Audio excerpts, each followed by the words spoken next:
It's the Acting Income Podcast with Ben Hauck, Episode 37, The Split Earnings Problem, SAG-AFTRA's Elephant in the Room. It's the Acting Income Podcast with Ben Hauck. Turn your passion into income, Ben will show you how. With all the resources that you need to make it as an actor in an expensive city. To stay balanced and make money, you really can't go wrong with actingincome.com. Welcome to the Acting Income Podcast. I'm Ben Hauck, your host of the podcast on acting, making money, and all its implications. Thanks for downloading this episode. If you've just found this podcast and haven't subscribed yet, pull up the Acting Income Podcast on your favorite podcast app and click the subscribe button.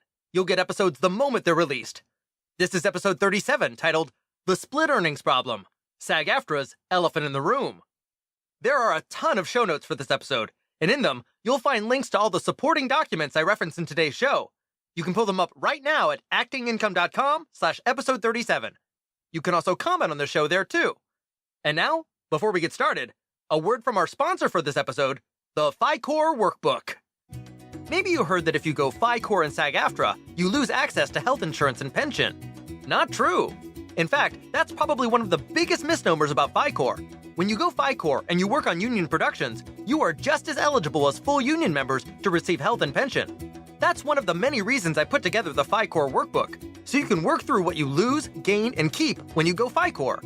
I want you to have as many facts as you can when you're deciding if Phicorp is right for you. To download the Phicorp Workbook right now and read the most in-depth resource on the market about financial core status as an actor, visit phicorpcentral.com/workbook. That's phicorpcentral.com/workbook. Did you know that when you work on SAG-AFTRA productions, you're earning toward health insurance and toward your pension? True. It's one of the wonderful things about becoming a union actor. Depending on what you're vying for, over a 12-month period, you just have to earn enough money on union projects or work enough days, and you qualify. The standards to earn health insurance and a pension credit are not the same, but they're about the same, and you can reach those standards from principal acting work or even from background acting work. In fact, it's one of the major pluses to working as a background actor or extra when principal acting work is slow. Extra work can help you earn your health insurance and a pension. Now on this front, one of the biggest pieces of news in recent years was the merging of the two health plans, SAG's health plan and AFTRA's health plan. You see, before 2012, SAG and AFTRA were two separate unions. Each union had their own respective health plans that were both separate entities from the unions. On March 30th, 2012, when SAG and AFTRA merged to become one union, SAG-AFTRA, their respective health plans did not simultaneously merge to become one health plan. Instead, it took some time. In fact, it took more than 4 years before the announcement of a merger of the health plans. That announcement was in June 2016, and about 6 months later, on January 1st, 2017, SAG and AFTRA's health plans effectively became the unified SAG-AFTRA health plan. The merger of the two separate health plans was a remarkable step for union actors. Before the merger of SAG and AFTRA, and even for years after their merger, when actors took union work, they would earn toward one or the other health plan. If you worked a SAG job, you earned toward the SAG health plan. If you worked an AFTRA job, you earned toward the AFTRA health plan.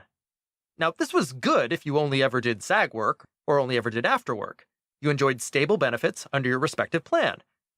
But this was not good if you bounced around between SAG work and AFTRA work. Here's why. Let's say you were happy with the SAG health plan you had. If you worked on an AFTRA job, you would not earn toward your SAG health plan on those days.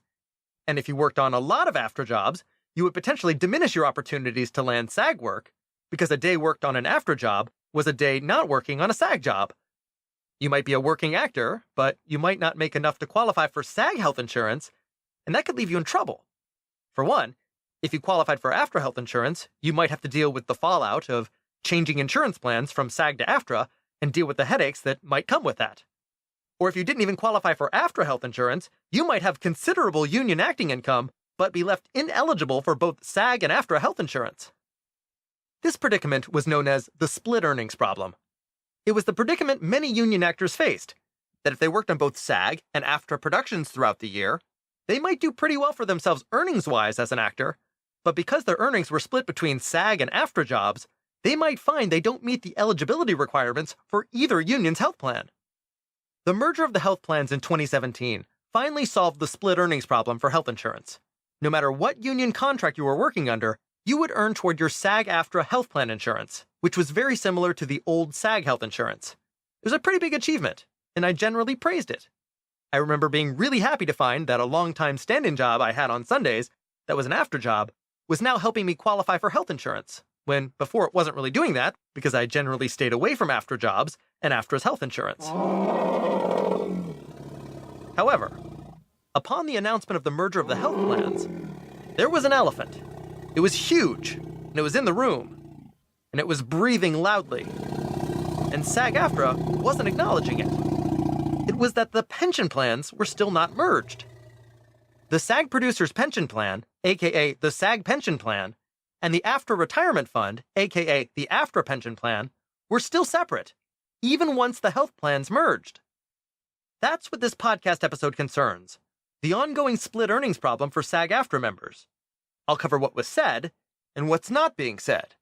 It's another in-depth episode with outrageous implications, so, again, pop some popcorn, 'cause there's an elephant in the room, and it's hungry.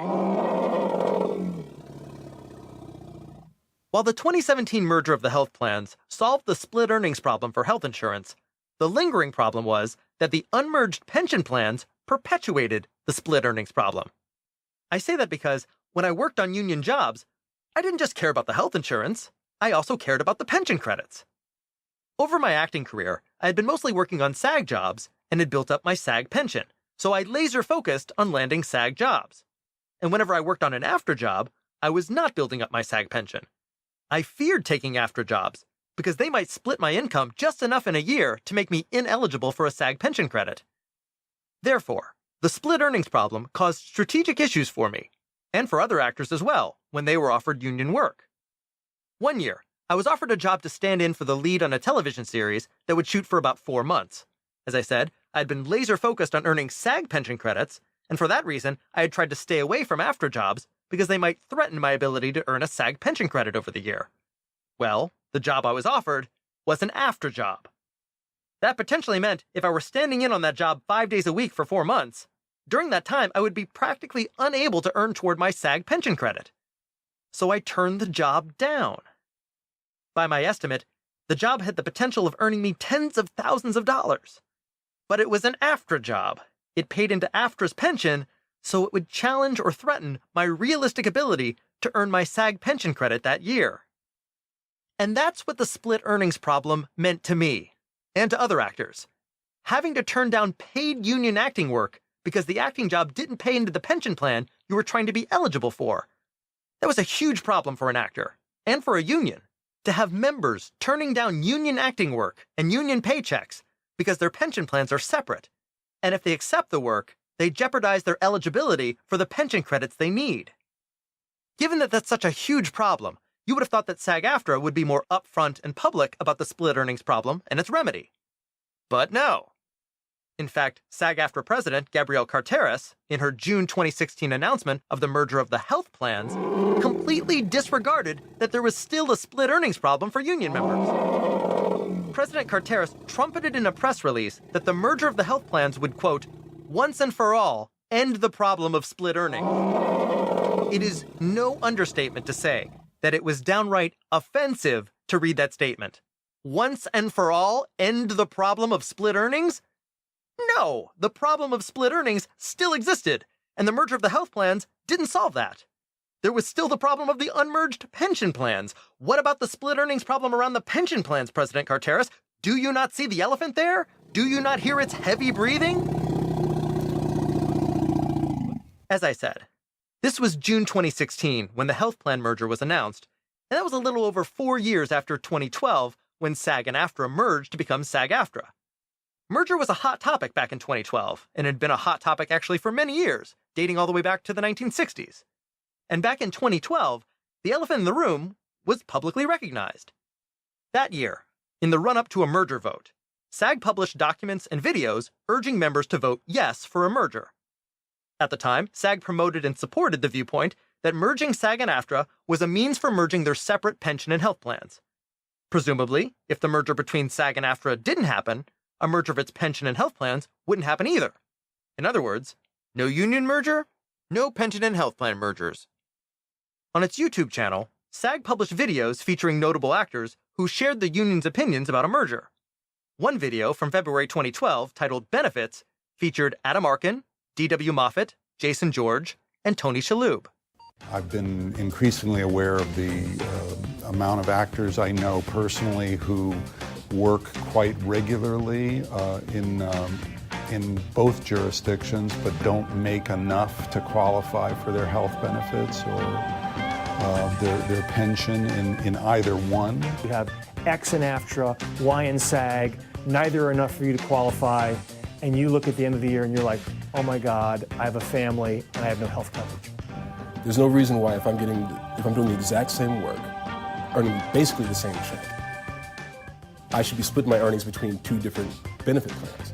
Merging the unions is the only way that the benefit plans will even consider merging the health and pension retirement plans so that members can stop splitting their earnings between the two unions. That's the first thing. That's the thing that's hurting members the most right now.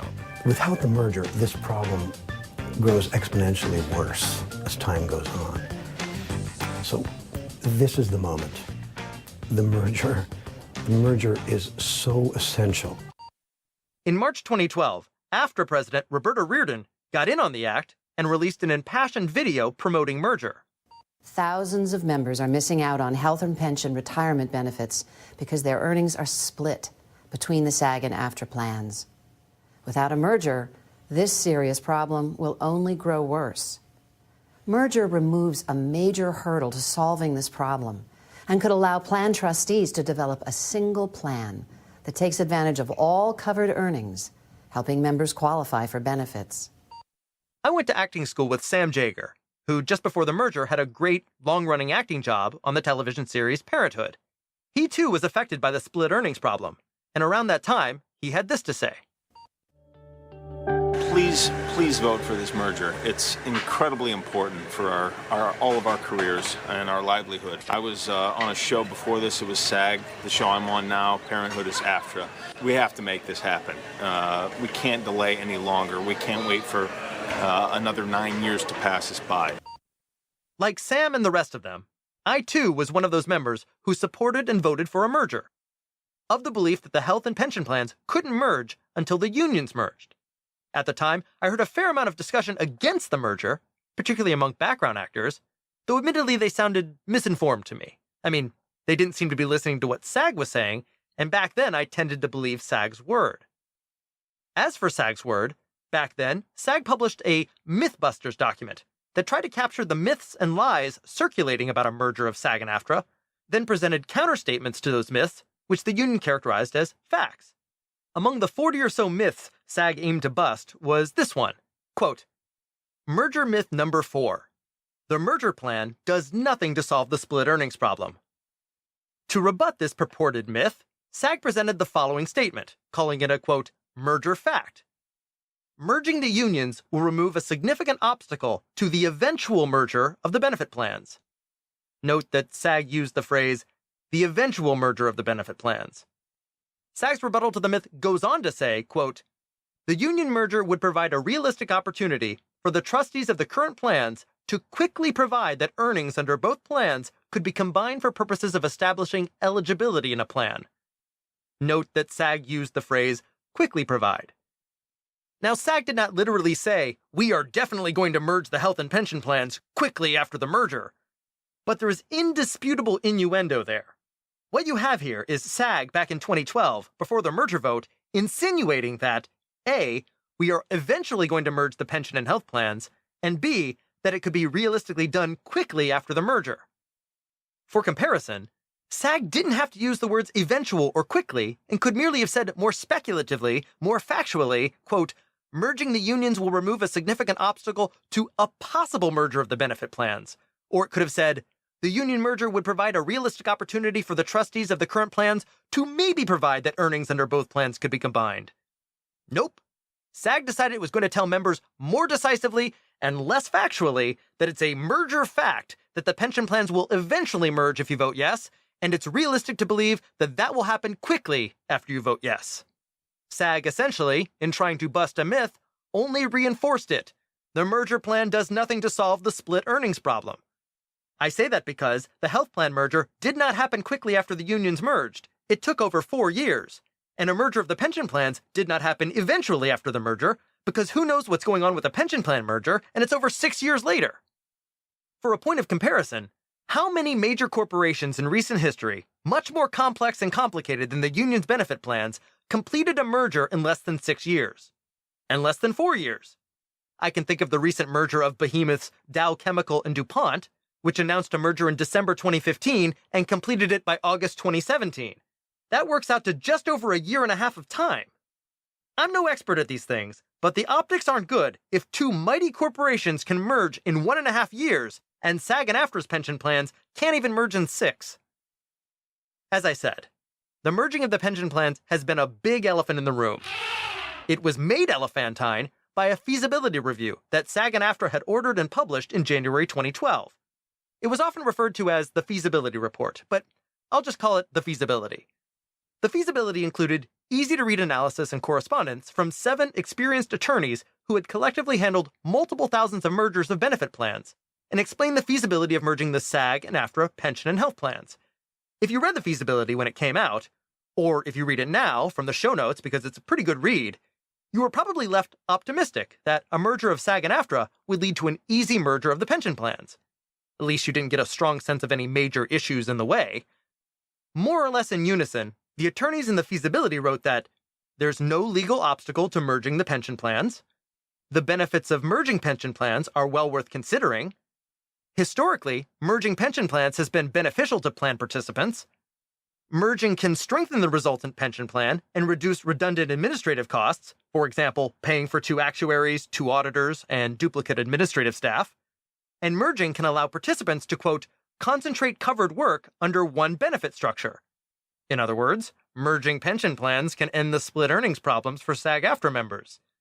That SAG was publishing this feasibility and referencing it in its Mythbusters document was testament to just how big of an elephant merging the pension plan was for SAG and AFTRA members. It wasn't a minor interest by any means. Now, as the feasibility also points out, to merge the SAG and AFTRA pension plans, this is not something that SAG and AFTRA merely orders its pension plans to do. Instead, each pension plan has its own board of trustees. For each board, the trustees are 50% representatives of the employers, aka the producers, aka management. The other 50% are SAG-AFTRA representatives. According to the feasibility, in order to bring about a pension plan merger, a majority vote of trustees on both boards first needs to conclude that merging would be in the best interest of its pension plan participants. From that point, a majority of trustees on both boards then has to vote for a merger of the pension plans. Now, I don't know for sure, but given that it's May 2018 and there's still no pension plan merger, despite SAG's 2012 characterization that it would be eventual, that would seem to imply that there are a few possible scenarios going on that are preventing a merger of the pension plans. One might be that there is a deadlock between producers and SAG-AFTRA representatives about whether to merge the pension plans at all. You might think if there's a 50-50 deadlock like that going on, and if it's been going on for a long time, then there's nothing really that can be done about moving forward with a pension plan merger. Well, not true. As the feasibility's lead attorney points out, something can be done in the face of a deadlock. That attorney, Deborah M. Lerner, writes in a footnote that, depending on the laws and governance of the plans, in the case of a deadlock between management and union representatives on a merger vote, there is the option of arbitration under the Taft-Hartley Act. Now, I can't imagine you'll whip that act out, so here's basically what it says on that point. In the case of a deadlock between management and employee representatives in the administration of a pension plan, quote, in the event of their failure to agree within a reasonable length of time, an impartial umpire to decide such dispute shall, on petition of either group, be appointed by the District Court of the United States for the district where the trust fund has its principal office. Again, no expert here, but what I'm reading is this. If the boards of trustees of either pension plan put up for vote the motion to merge the SAG and AFTRA pension plans, and if all the SAG-AFTRA representatives voted for merging pension plans, and if none of the producers voted for merging pension plans, you have deadlocks on both boards. And if those deadlocks can't be overcome in, quote, a reasonable length of time, the SAG-AFTRA representatives on both boards can petition the appropriate U.S. District Court to appoint an arbitrator to decide on whether to overcome the producers' objections to merging the pension plans. So, if SAG-AFTRA really wanted to end the split earnings problem and get around producer objections, it might use its much-touted strength and its recognition of the best interest of SAG-AFTRA members and unilaterally pursue getting arbitration in hopes of certifying a merger of the SAG and AFTRA pension plans. But that argument implies another scenario that might be going on and stalling a pension plan merger. That, to begin with, a majority of trustees need to conclude that merging the pension plans is in the best interest of the plan participants. Now, it's not that I, as a participant, can just declare, hey, it would be in my best interest, so you have my vote. Instead, each board of trustees apparently has to order a detailed and presumably costly actuarial study of the economic impact of merging pension plans, then compare that actuarial study against the economic impact of staying independent and unmerged, in order to back the claim that a merger would be in the, quote, best interests of the participants. Also, as required by the Employee Retirement Income Security Act of 1974, one particular question that has to be answered in order to merge is that, quote, no participants or beneficiaries' accrued benefit will be lower immediately after the effective date of the merger or transfer than the benefit immediately before that date. So basically, a majority of trustees on both boards have to conclude, with supporting evidence, that a merger of the pension plans will mean not one participant or beneficiary will get less than what's due to him or her immediately after a pension plan merger, and that the economic impact of a pension plan merger will be better than keeping them separate. If shown, the trustees might have a better case in arbitration for merging the pension plans. If you read SAG's pre-merger Mythbusters document, you might have seen this passage. Quote, management trustees have already made clear that they will not agree to conduct an actuarial study before the unions themselves are merged. That was 2012, and today it's 2018. So, I have a question. Has either board of the SAG or AFTRA pension plans ordered an actuarial study to see if merging is in the best interest of participants? You would have thought from SAG's pre-merger Mythbusters document that in post-merger, maybe in 2012 or 2013 or so, such an actuarial study might have been ordered. I have no insight on that point. In fact, I don't have a lot of insight on any points. It's that elephant in the room thing. The SAG and AFTRA pension plans are not merged as of this May 2018 podcast episode, and there is a dearth of public acknowledgement about that. This is to say that, on the whole, there is a gross lack of communication about the split earnings problem and what SAG-AFTRA is doing about it. And I'll allege that lack of communication is on purpose. That's just my opinion, but I'll now back that up with evidence. My biggest question I've long wanted answers to is, will the pension plans merge and when? Before the merger, the implication was that the pension plans would merge eventually, and in the interim, a reciprocity agreement would quickly be in place that would put a band-aid on the split earnings problem until the pension plans properly merged. But after the merge of SAG and AFTRA, it was largely crickets about merging their pension plans. As a point of comparison, one needs only to look to the television theatrical agreement of 2014, 2 years after the merger. In the referendum booklet for that contract, there was language that tipped SAG-AFTRA's hand, that SAG-AFTRA and producers had negotiated to prepare to merge the SAG and AFTRA health plans possibly within the next 3 years. In championing a vote for that contract, SAG-AFTRA said, quote, we all know that merging the health plans is one of our top institutional priorities. While this can only be done by the trustees of the plans, and that process is already well underway, the union was able to ensure that we have a process to modify or eliminate any part of our contract that could hold up a merger of the pension plans. That was all well and good, and the health plans did eventually merge in 2017. But do you smell an elephant? What about the pension plans?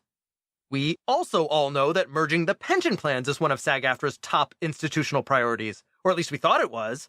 And we also know that this can only be done by the trustees of the plans. Was merging the pension plans in process and well underway also in 2014? It was rather suspicious that this 3-year contract wasn't also signaling a merger of the pension plans over that period. More to the point, SAG-AFTRA is signaling that a pension plan merger probably wasn't in the cards in the next 3 years. But SAG-AFTRA wasn't publicly or explicitly communicating that. Moreover, there was a resounding lack of communication about that. And when the television theatrical agreement was up for vote again in the summer of 2017 for another 3-year period, Did you see any language in that contract laying the groundwork for merged pension plans? Nope. Which again was suspect. It would almost seem that SAG-AFTRA was inadvertently saying in this new 3-year contract, don't expect a pension plan merger in 2017, 2018, 2019, or 2020. But again, there was no public or explicit communication about that. There was a resounding lack of communication. The split earnings problem is obviously important to its members, so it seemed purposeful to keep members in the dark about it, as witnessed by its lack of attention in the negotiation of major contracts. More evidence about a purposeful lack of communication is found in SAG-AFTRA election literature. As you might know, SAG-AFTRA members have to run for offices like president, vice president, secretary, treasurer, etc. For example, back in July 2015, Jane Austen ran for SAG-AFTRA National Secretary Treasurer, beginning her position statement in this way, so you would vote for her. Merging the SAG and AFTRA pension and health plans is my #1 priority. The current administration has had over 3 years to accomplish this. It's time for new leadership. So Jane Austen ran on a bold and explicit platform that merging the pension and health plans was her #1 priority. #1. That's a pretty high priority. And she criticized the administration before her for having over 3 years to merge the pension and health plans. Man, it tugged at your heartstrings. Jane Austen got elected, so a year and a half into her 2-year term, I wrote her a letter on March 30th, 2017, which happened to be on the 5-year anniversary of the SAG-AFTRA merger, and I asked her for an update on her progress toward achieving her #1 priority. I acknowledged that the health plans merged during Ms. Austen's term, but given the language of the 2014 television theatrical agreement, that was already well underway when she was elected in 2015, so the prior leadership she criticized in her position statement presumably had some hand in that accomplishment. So, what of her progress on the pension plan merger? Ms. Austen generously wrote back about a week later, and her letter addressed the as-yet unmerged pension plans. On April 6, 2017, this was her characterization, quote, "The merger of the SAG and AFTRA pension plans is far more complicated than the health plans, due to the U.S. laws set in place to protect retirement funds. As you know, the merger of the pension plans is critical to the long-term future of our members, and we need to think about the structure of the plan carefully. Due to the volatile situation with pension plans in general, and the financial climate, we want to be mindful and preserve the integrity of the plan. We are still being diligent in our efforts to achieve the merging of these plans, and regretfully, the consequences of doing this in best way possible is that it will take time. Thank you for your patience. I assure you, we are not ignoring the situation." I mean, it was a response. Was it sufficient to quell my grave concern about whether the SAG and AFTRA pension plans would actually merge? Or that I might have been manipulated into voting for a SAG-AFTRA merger? No. What volatile situation was there with pension plans in general? The feasibility suggested mergers of pension plans like SAGs and AFTRAs were not complicated. And what about the financial climate was so bad in 2017? This wasn't 2008, when pension plans were really rocked. Ms. Austen's response was too vague. It alluded to strange outside forces, asked me to be patient 5 whole years after the unions merged, and a year and a half into her term, and assured me SAG-AFTRA wasn't ignoring the issue, despite not issuing public information about it.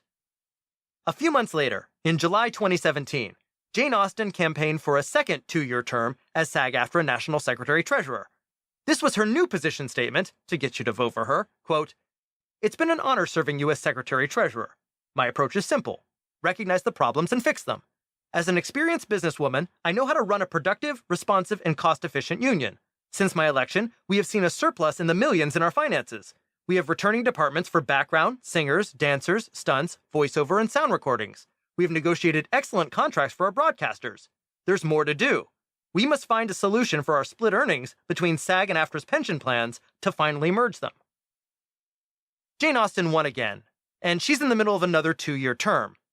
But it feels to me rather manipulative to tack on the split earnings statement at the end. I mean, merging the pension plans was her previous term's #1 priority, and now it slips to an afterthought in her newer position statement. By the end of her term, she'll have served 4 years, and she got into office being critical of leadership who couldn't merge the pension plans in just 3. So what of that? Did Jane Austen find out something about the ability to merge the pension plans that isn't being publicly shared, that maybe it can't be done in 3 years? Or should she be criticized when she hits her 3-year mark of serving if the pension plans aren't merged by then? Is she just invoking the split earnings problem to get your vote? I ask you. And it's here where we move into more evidence about a purposeful lack of communication by SAG-AFTRA on the merger of its pension plans. What of the pension plan's health? That's an interesting story. I'm not skilled in really nitty-gritty evaluating these things, and chances are neither are you. But as a layperson, I'm given some guidance about evaluating the health of the pension plans from the annual funding notices that each pension plan mails out every spring. If you've ever looked at them, the annual funding notices of the SAG and AFTRA pension plans basically state how much money the plans have, as well as how much money the plans are liable to pay out to participants and beneficiaries. The ratio of those two amounts is what's called the funding percentage, and it basically expresses how well funded the pension plan was for the year. For example, if the pension plan had all the money it needed to pay out all that it owed, the pension plan would be 100% funded. Probably most of the time, pension plans are not 100% funded, so the Pension Protection Act of 2006 categorized different levels of funding and what should happen at each level.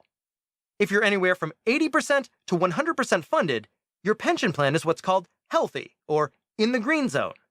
If you drop below 80% funded, your pension plan is called endangered, or in the yellow zone.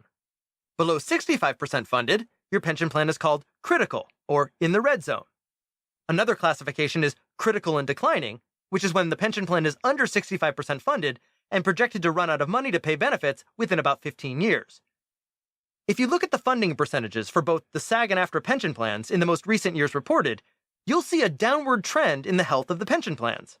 AFTRA's funding percentages from 2012 to 2016 go from 90.9% to 89.8% to 86.4% to 82.9% to 81.2% for the most recent year, which is 1.2% above endangered status. SAG's funding percentages for roughly the same period go from 83.34% up to 83.72%, down to 82.79%, then down to 80.08%, then down to 78.15%. 78.15% is below 80%, meaning the SAG pension plan for the plan year 2017 is endangered. Quoting the Pension Protection Act, the pension plan must, quote, provide notification of the endangered or critical status to the participants and beneficiaries. So basically, if the SAG pension plan were to drop below 80% funded, you would be notified if you were a participant. I wasn't. I scratched my head after reading the most recent annual funding notice for the SAG pension plan, because in one place the funding notice explains, quote, under federal pension law, a plan may be in endangered status if its funded percentage is less than 80%. And on the next page it says that, quote, the plan was not endangered, critical, or critical and declining status in the plan year. Huh? Was this a typo? How could it in one place say that below 80% is endangered, show 78.1% funded, and then also say, nope, it wasn't endangered? Well, there actually is an answer. One I actually discovered online before receiving the SAG pension plan's annual funding notice for 2017.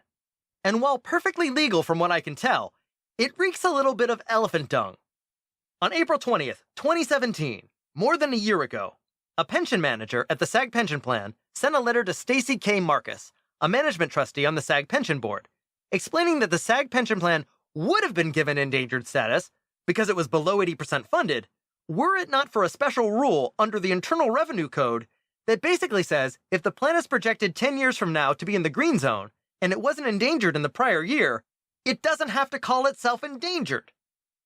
The pension manager goes on to explain in the letter, quote, the trustees are required to provide notification to the bargaining parties and the Pension Benefit Guarantee Corporation, but not to plan participants, that the plan would be endangered if not for the special rule. So, remember when I said there was a lack of communication that seems to be a running theme for the pension plans? That this letter exists and wasn't somehow divulged to SAG pension plan participants back in 2017 helps to support that point. That in a way, the SAG pension plan is endangered except for a special rule that allows it to say it isn't and allows it to not let its participants know. As I explained before, half the board of trustees of the SAG pension plan are SAG-AFTRA representatives. Do you think they would want their members to know this information that, yeah, the SAG pension plan's endangered, but not really because of a special rule?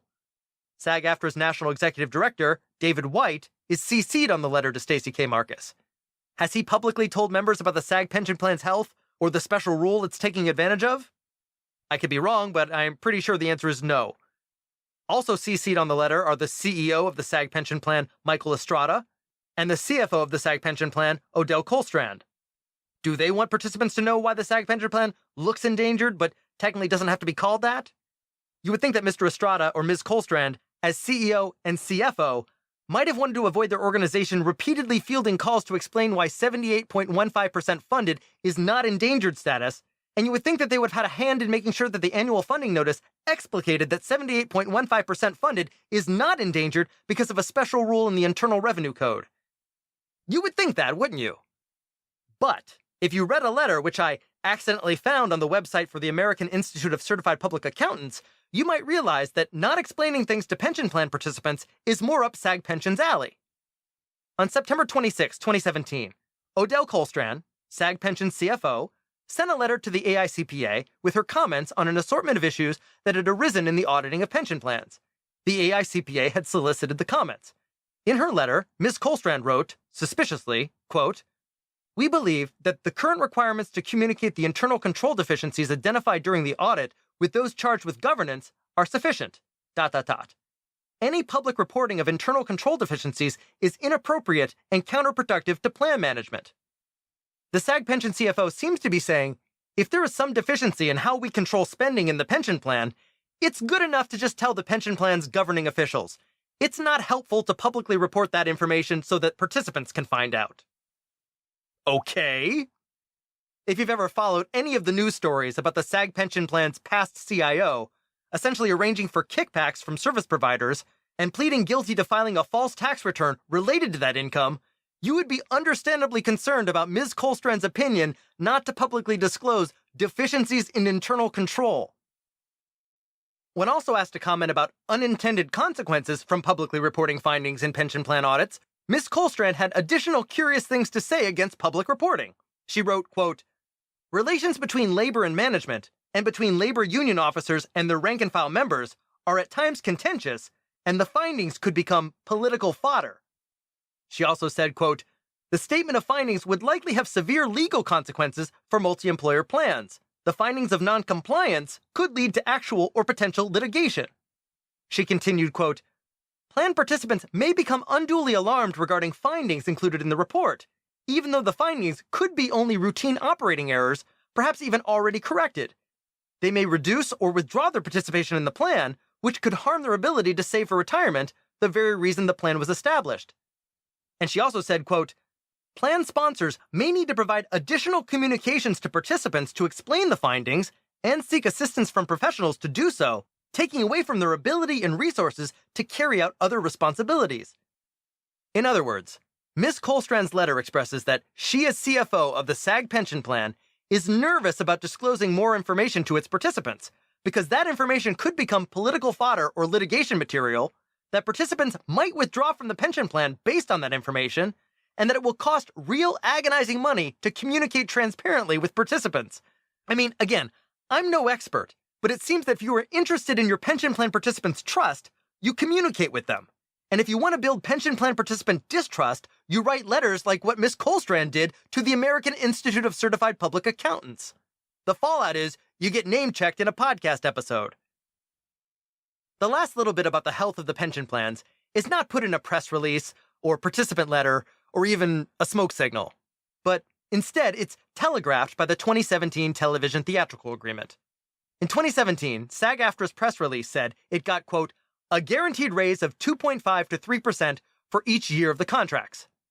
While that sounds like a decisive victory, a guaranteed raise, it was actually a bit of an overstatement. With respect to wages, the victory was a much weaker, conditional one. The raise in 2017 was decidedly not 3%, but 2.5%.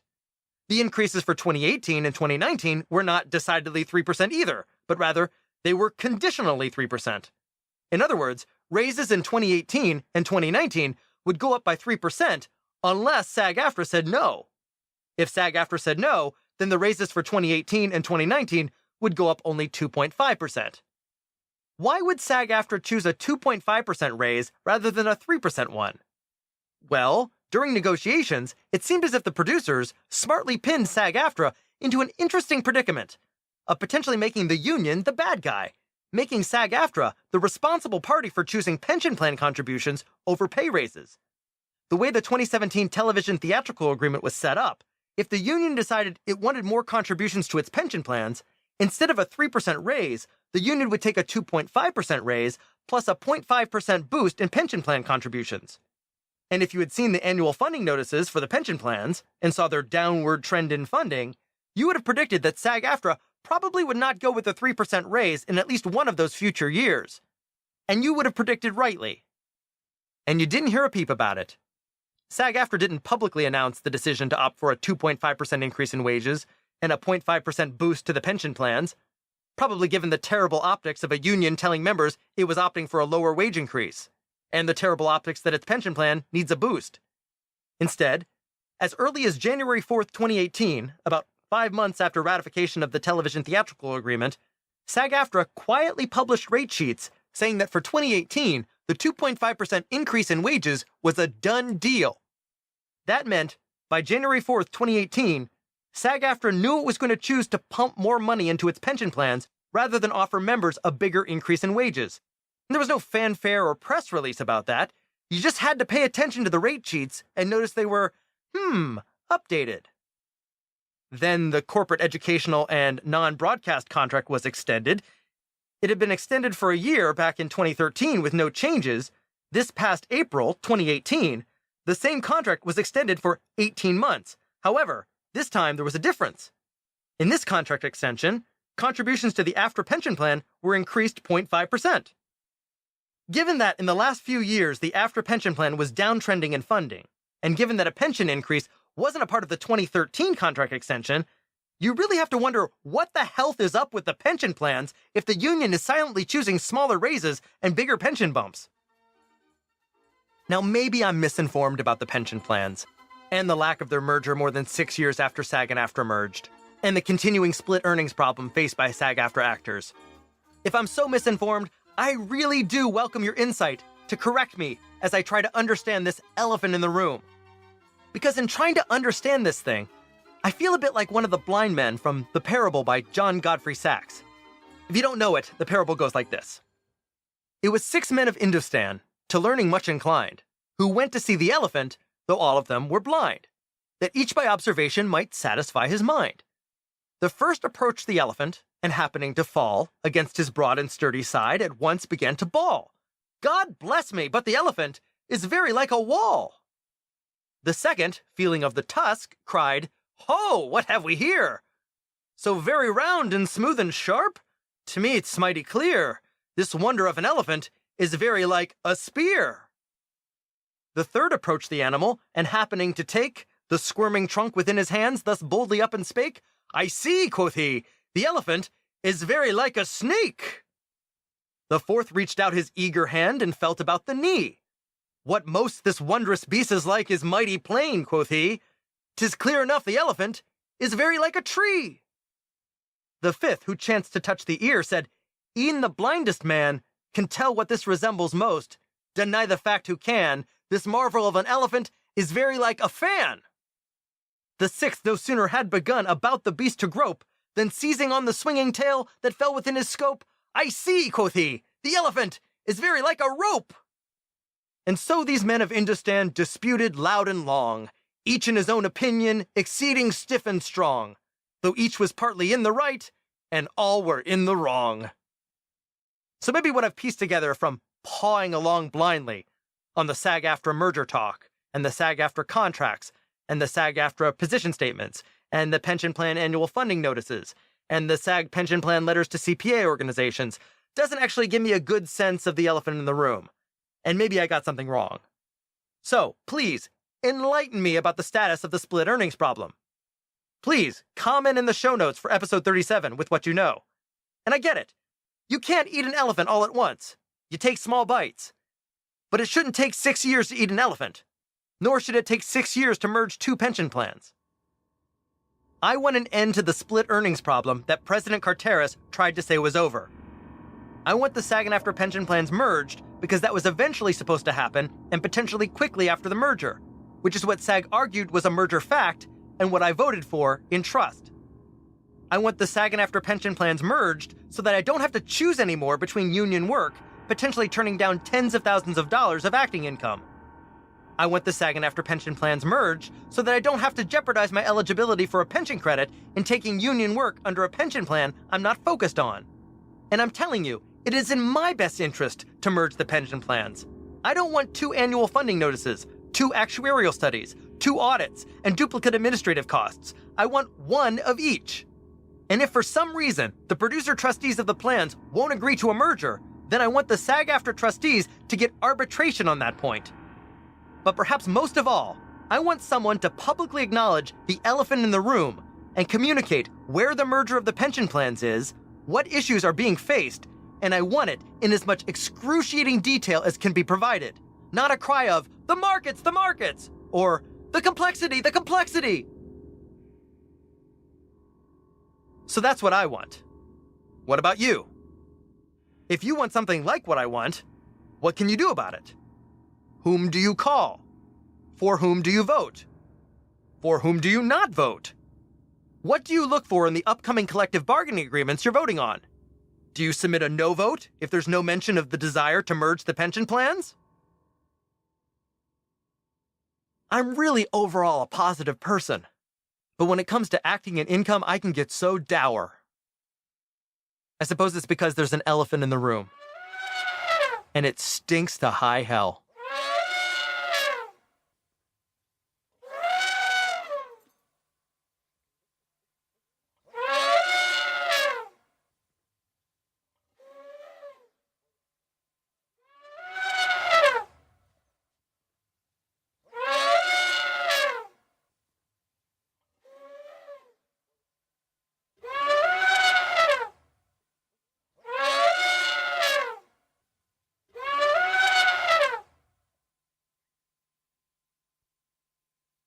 This episode was sponsored by the Phicorp Workbook.